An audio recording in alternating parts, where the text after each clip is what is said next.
കഥ കസേരകളി കഥകളി. കേരളം ഇന്നു നേരിടുന്ന ഈ പട്ടിണിക്കും പരിവട്ടത്തിനുമൊക്കെ പ്രധാന ഉത്തരവാദി പത്തനംതിട്ടയിലെ LDF സ്ഥാനാർത്ഥി കയറുപിരിയൻ ഡോക്ടറാണെന്നാണ് പ്രതിപക്ഷത്തിൻ്റെ ആരോപണം. താൻ ജയിച്ചാൽ പത്തനംതിട്ടയുടെ മുഖച്ഛായ തന്നെ മാറ്റുമെന്ന് ഐസക് മാഷ് അറിയാതെ എവിടെയോ പറഞ്ഞുപോയി. പണ്ട് കേരളത്തിൻ്റെ മുഖച്ഛായ മാറ്റിയതുപോലെ പത്തനംതിട്ടയുടെ ഛായ മാറ്റരുതേ എന്ന് അപേക്ഷിക്കുകയാണ് ഇപ്പോൾ അവിടുത്തെ നാട്ടുകാർ. ഇനി ഒരു മാറ്റം താങ്ങാൻ ഞങ്ങൾക്ക് പറ്റില്ലത്രേ. ഇപ്പോൾ പത്തനംതിട്ടയുടെ മുഖച്ഛായ മാറ്റുമെന്നാണ് പത്തനംതിട്ടയിൽ മത്സരിക്കുന്ന ഇടത് സ്ഥാനാർത്ഥി മുൻ ധനകാര്യമന്ത്രി പറയുന്നത്. കേരളത്തിൻ്റെ ഷേപ്പ് മാറ്റിയ ആളാണ് അദ്ദേഹം.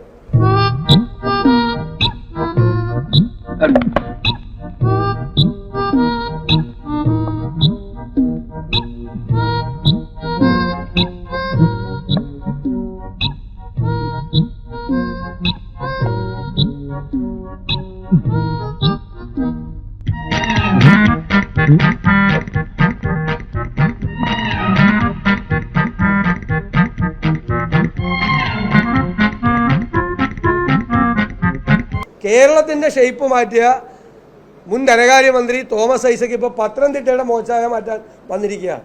എന്നെ ഇങ്ങനെ കണ്ടാൽ അവർ പൊക്കൂലേ? ഇങ്ങനെ കണ്ടാ പൊക്കും, പക്ഷെ വഴിയുണ്ട്. എന്താണ്? ചായ മാറ്റാം, കാണിച്ചു തരാം. 1 2 ഏറ്റവും അപകടകരമായ രീതിയിൽ സംസ്ഥാനത്തെ ഈ സാമ്പത്തിക പ്രതിസന്ധിയിലേക്ക് തള്ളിവിട്ടതിൻ്റെ മുഖ്യ ഉത്തരവാദി അന്നത്തെ ധനകാര്യമന്ത്രിയാണ്. അതിനുശേഷം ഈ അപകടത്തിൽ നിന്ന് തിരിച്ച് കരകയറാനുള്ള ഒരു ശ്രമവും ഈ രണ്ടാമത്തെ ഇടതുമുന്നണി മന്ത്രിസഭ നടപ്പാക്കിയില്ല. അങ്ങോട്ടല്ല അവനക്കറിയാ, അങ്ങാട്ടി എന്നാലേ അവന്റെ വായിച്ചെന്ന് വിടും. തിരിച്ചു നീന്തിയ വല്ല സഹാറ മരുഭൂമി രസപ്പെടാ. ഇപ്പോഴും സംസ്ഥാന ഗവൺമെന്റ് ഈ ധനകാര്യ മാനേജ്മെന്റ് കൃത്യമായി പാലിക്കുന്നതിൽ പരാജയപ്പെടുന്നു. ഞങ്ങൾ പറഞ്ഞതുപോലെ നികുതി പിരിവിൽ പരാജയപ്പെട്ടിരിക്കുന്നു, അതുപോലെ തന്നെ ദുർച്ചെലവ് നിയന്ത്രിക്കുന്നതിൽ പരാജയപ്പെട്ടിരിക്കുന്നു, അഴിമതി തടയുന്നതിൽ പരാജയപ്പെട്ടിരിക്കുന്നു. ഇവൻ നിനക്കൊരു പരാജയമാണ് എന്നും, ലോക പരാജയം.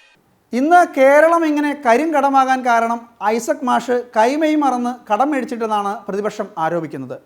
പിന്നെ വന്ന ബാലഗോപാലൻ മന്ത്രി പൂർവാധികം ശക്തമായി കടം വാങ്ങൽ തുടരുകയും ചെയ്തു. കാര്യങ്ങൾ കുറച്ചുകൂടി ഭംഗിയായി കടത്തിലേക്ക് മുങ്ങുകയും ചെയ്തു. കേരളം ഭീകരമായ കടക്കണിയിലേക്ക് കൂപ്പൂത്തി. ശമ്പളം കൊടുക്കാൻ കാശില്ലാതെ വിഷമിച്ചു. ഞാൻ നേരത്തെ പറഞ്ഞതുപോലെ സാമൂഹ്യ സുരക്ഷാ പെൻഷൻ കൊടുത്തിട്ട് ഐസക്കിനോട് ചോദിക്കുക എത്ര മാസമായെന്ന് ചോദിക്കും. ഞാൻ ഇതുവരെ പറയാത്തൊരു സത്യം നിന്നോട് പറഞ്ഞു. എന്റെ കാശില്ല, കിട്ടുമ്പോ തരും. ഒരു പൈസ ഇതിലില്ല.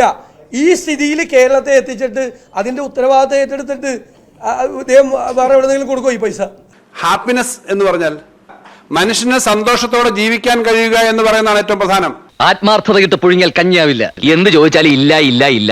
എന്തെങ്കിലും ഒരു സാധനം ഉണ്ടെന്ന് നിന്റെ തിരുനാക്ക് വിളച്ചൊന്ന് പറയടാ. അല്ലല്ല, ഇത് വികസനം എന്ന് പറഞ്ഞാൽ വികസനം വേണമല്ലോ. ഞാൻ ചോദിക്കാം, നമ്മുടെ വീട്ടിൽ നമ്മുടെ ആഗ്രഹം എന്താ? നമുക്ക് നല്ല കാറ് വേണം, നല്ല വീട് വേണം, നല്ല ഫ്രിഡ്ജ് വേണം, എല്ലാ മുറിയും എയർ കണ്ടീഷൻ ചെയ്യണം, എല്ലാ മുറിയിലും TV വെക്കണം. നല്ലതല്ലേ? നല്ല വികസനമല്ലേ നമ്മുടെയൊക്കെ വീട്ടിലെല്ലാവരും? നമുക്ക് വരുമാനം ഇല്ലെങ്കിൽ ഒരു 150 വരെ 150 2 ബെഡ്റൂം, പൂന്തോട്ടം, കാറ് കയറ്റിയിടാനുള്ള സ്ഥലം, ബാത്റൂം അറ്റാച്ച്ഡ്, AC, 150 രൂപ വാടക. വാ, പറ്റിയ സ്ഥലമുണ്ട്. സാധാരണക്കാരനാണെങ്കിൽ അവൻ കഷ്ടപ്പെട്ട് പാവപ്പെട്ടവനാണെങ്കിൽ ഒരു വീട് വയ്ക്കും. അപ്പുറത്തെ വീട്ടിലെ കല്യാണത്തിന് 50,000 രൂപയുടെ സാരി മേടിച്ചെന്നോർത്ത് കാശില്ലാത്ത പാവപ്പെട്ടവന് 50,000 രൂപയുടെ സാരി മേടിക്കുമോ? ഇതൊരു വീട്ടിലെ ബഡ്ജറ്റ് പോലെയാണ്, ഒരു കുടുംബത്തിൻ്റെ ബഡ്ജറ്റ് പോലെ തന്നെയാണ് സ്റ്റേറ്റിൻ്റെ ബഡ്ജറ്റ്.